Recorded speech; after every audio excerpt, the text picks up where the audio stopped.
Rahman Rahim. Assalamu alaikum. My name is Dr. Somya Iqtidar and I'm working as Associate Professor of Medicine at King Edward Medical University.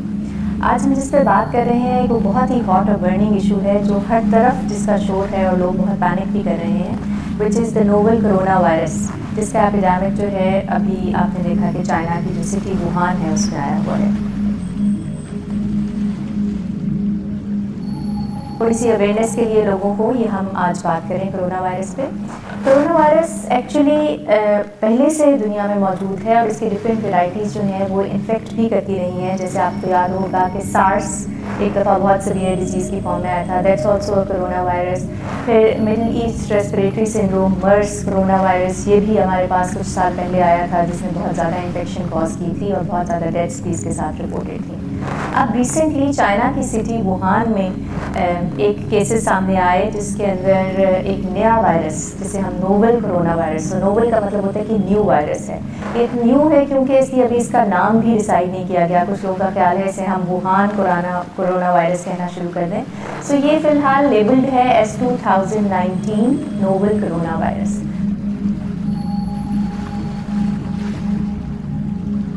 ये virus की एक ऐसी किस्म है जो कि रेस्पिरेटरी ट्रैक्ट इन्फेक्शन करती है, यानी कि सांस और गले की खराबी, खांसी और इन अलामात के साथ पेशेंट्स प्रेजेंट होते हैं।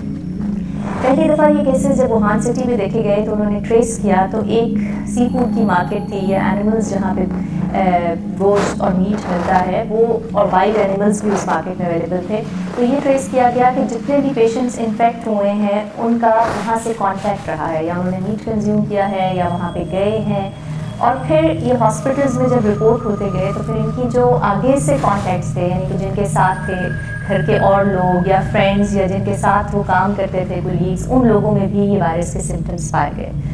ये वायरस टिपिकली एक रेस्पिरेटरी ट्रैक्ट इन्फेक्शन करता है जो कि अपर रेस्पिरेटरी ट्रैक्ट इन्फेक्शन भी हो सकती है और लोअर रेस्पिरेटरी ट्रैक्ट इन्फेक्शन भी हो सकती है। जब हमें अपर रेस्पिरेटरी ट्रैक्ट इन्फेक्शन कहती हैं तो इसका मतलब है कि नाक का बंद होना, फ्लू की कैफियत, गले में खुश्क खांसी का होना और सांस में दिक्कत होना। उसके बाद जब ये शदीद फॉर्म इख्तियार कर लेता है तो सिवियर डिजीज़ में ये वायरल निमोनिया कॉज करता है जिसमें आपके फेफड़े मुतासर होते हैं और निज़ाम तनफ़ुस या सांस लेने का जो निज़ाम है वो कॉम्प्रोमाइज़ हो जाता है, जिससे मरीज़ सीरियस हालत में हॉस्पिटल्स में रिपोर्ट होते हैं। तो ये इसके अलामात भी मैंने आपको साथ ही बता दी। अब इम्पॉर्टेंट ये है कि किन लोगों में आपको सस्पेक्ट करना चाहिए कि ये corona virus novel 2019 corona virus की टाइप तो नहीं है।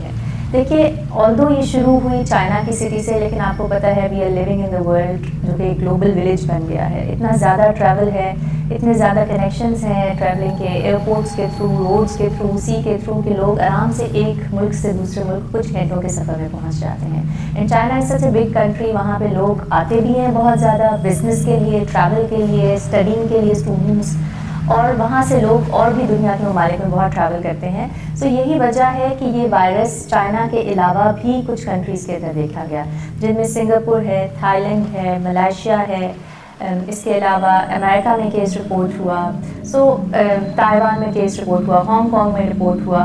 सो अनफॉर्चुनेटली हम इसको कंटेन नहीं कर सकते बिकॉज हम ह्यूमन मूवमेंट को कंटेन नहीं कर सकते। कुछ सस्पेक्टेड केसेस जो हैं वो हमारे इर्द गिर्द के कंट्रीज़ में भी रिपोर्ट हुए हैं। एक केस जो है वो पाकिस्तान से भी सस्पेक्टेड रिपोर्ट है। इसको कंटेन करने के लिए ज़रूरी है कि आपको पहले ये पता हो कि ये वायरस कैसे फैल रहा है और इसकी तशख़ीस फ़ौरन की जा सके।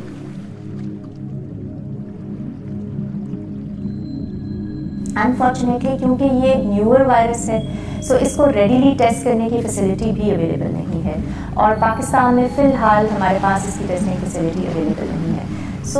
घबराएं ना, लेकिन कुछ साइंस एंड सिम्टम्स ऐसे हैं जिन पे आपको इन एनी केस हॉस्पिटल में रिपोर्ट करना चाहिए। अगर मरीज़ को खुश्क खांसी ज़ुकाम के साथ शदीद सांस में दुश्वारी हो या सांस लेने में दिक्कत महसूस हो रही हो तो और बुखार जो है वो तेज़ हो तो फ़ौरन हॉस्पिटल में रिपोर्ट करके डॉक्टर को एक दफ़ा मुआयना ज़रूर कराएं।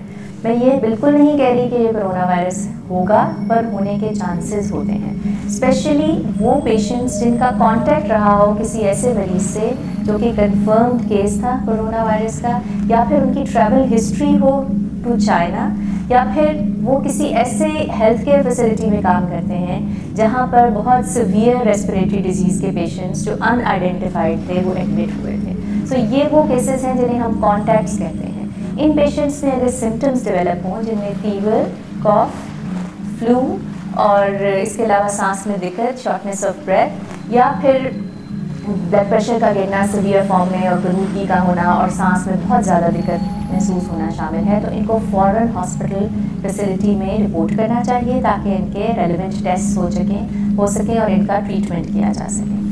अब बात करते हैं कि इस बीमारी से बचा कैसे जा सके, which is the most important. I always say that prevention is always better than cure, और इस बीमारी में तो प्रिवेंशन ही है हमारे पास, because we do not know the cure. अभी हमारे तक कोई ऐसी इतलात मुसद्दिक नहीं है कि ये कोई दवाई या कोई वैक्सीन या कोई ऐसा ट्रीटमेंट हो जो इसको क्योर कर सके। So there is only supportive treatment. So for the time being we should only emphasise on prevention of this disease. और प्रिवेंशन वही है जो बाकी रेस्पिरेटरी ट्रैक्ट इन्फेक्शंस की प्रिवेंशन होती है, जो बाकी वायरल इन्फेक्शंस जो रेस्पिरेटरी ड्रॉपलेट्स के थ्रू फैलते हैं उनकी इन्फेक्शन होती है।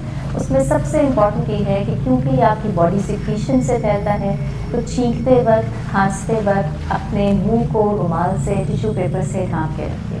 फेस मास्क का इस्तेमाल ज़रूर कीजिए और हैंड हाइजीन पे बहुत जोर दें। मैं हमेशा बताती हूँ कि हम बहुत सी बीमारियों से बच सकते हैं अगर हम सिर्फ प्रॉपर तरीके से हाथ धोने की आदत डालें। सो हाथ धोने के स्टेप्स भी मैं अपने नाज़रीन को एक दफ़ा बताना चाहती हूँ।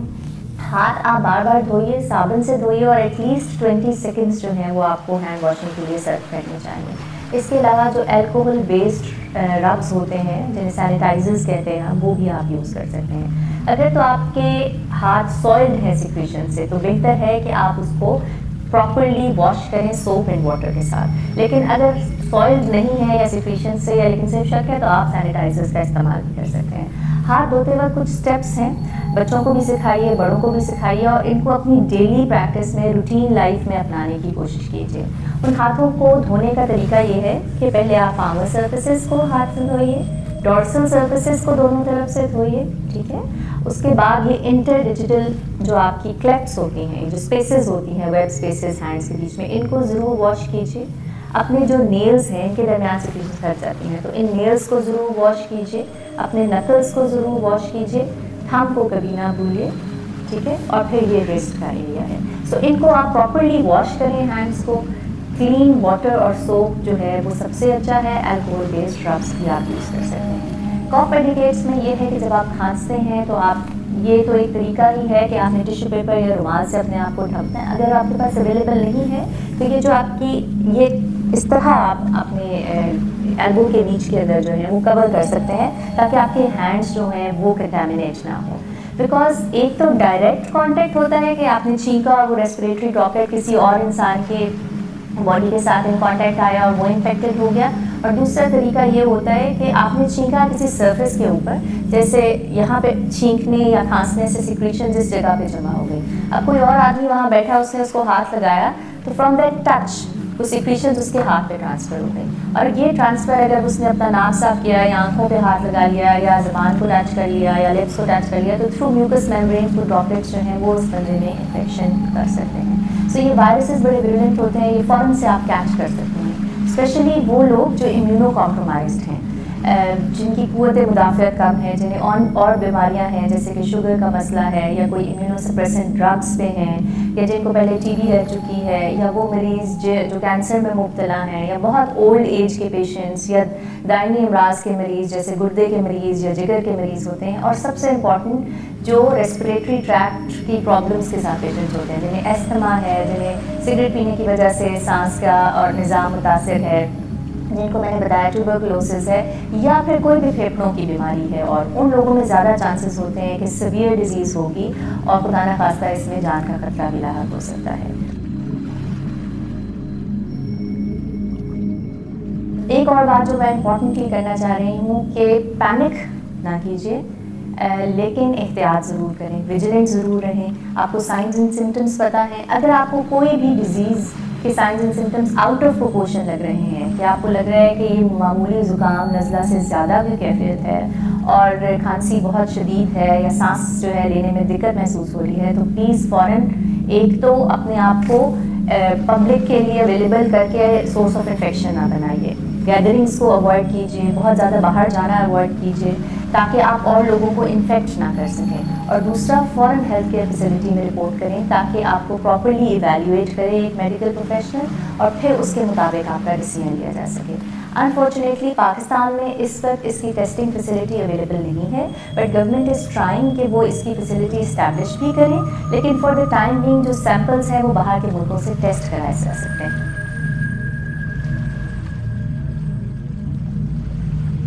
इस वायरस को टेस्ट करने के लिए, क्योंकि ये आपकी सांस के निज़ाम को मुतासिर करता है, तो आप थूक का टेस्ट ले सकते हैं, नेज़ोफेरेंजियल या ओरल स्वैब ले सकते हैं। नेज़ोफेरेंजियल यानी कि नाक और गले के निचले हिस्से को, वहाँ से आप सिक्रीशंस इकट्ठी करते हैं। निज़ाम तनफ़ुस की जो आपके लंग्स के अंदर है वहाँ से सिक्रीशंस इकट्ठी कर सकते हैं, या फिर थूक का टेस्ट जो है उसमें आप ये टेस्ट करते हैं। PCR का टेस्ट है जो हम ऑफर करते हैं वायरसेस के लिए, PCR कंफर्मेटरी टेस्ट होता है, लेकिन अनफॉर्चुनेटली पाकिस्तान में क्योंकि अभी ये सहूलत मैसर नहीं है, तो हुकूमत कोशिश तो कर रही है कि इस्टेब्लिश करे कोरोना वायरस को डिटेक्ट करने की फैसिलिटी और वायरल लैब बनाए, लेकिन फॉर द टाइम बीइंग बाहर के ममालिक जहाँ ये फैसिलिटी अवेलेबल है वहाँ से ये टेस्ट कराए जा सकते हैं। लेकिन टेस्ट आपको कंफर्मेटरी होते हैं और उसमें 3-4 दिन के टाइम लगता है रिपोर्ट आने में। इन द मीनवाइल पेशेंट को जो है वो फौरन हॉस्पिटल में एडमिट करके आइसोलेट करने की ज़रूरत होती है, ताकि ये इन्फेक्शन और मरीज़ों को जो हॉस्पिटल में दाखिल हैं उनको ट्रांसफ़र ना हो सके। और इनको आइसोलेट अलहदा कमरे में करते हैं। जो डॉक्टर्स इनको ट्रीट करते हैं, जो नर्सिंग स्टाफ इनको अटेंड करता है, उनका स्पेशल पर्सनल प्रोटेक्टिव इक्विपमेंट होता है जो कि वो वेयर करते हैं in the form of goggles, mask, gloves, gown, shoes, और वो प्रॉपरली अपने आप को कवर करके जाते हैं ताकि वो भी इन्फेक्ट ना हो सकें और फिर उनसे बाकी लोगों को भी और ख़तरा होता है इन्फेक्शन होने का।